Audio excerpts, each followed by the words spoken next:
ஸ்ரீ கிருஷ்ணரை காதலிக்காத பெண்களே கிடையாது.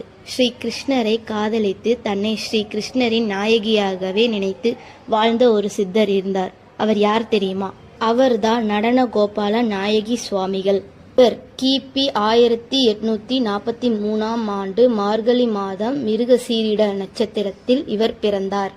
இளமையிலேயே குடும்ப வாழ்க்கையில் ஈடுபாடு இல்லாமல் ஆன்மீகத்தை தேடி வீட்டை விட்டு வெளியே ஓடி வந்து விட்டார். இறைவனின் மீது மிகுந்த பக்தி கொண்ட அவர் குறிப்பாக கண்ணனின் மீது அளவில்லா காதலை கொண்டிருந்தார். எந்த அளவுக்கு கண்ணனை நேசித்திருந்தார் என்றால் அவர் தன்னை அவருடைய நாயகியாகவே நினைத்து வாழ்ந்தார்.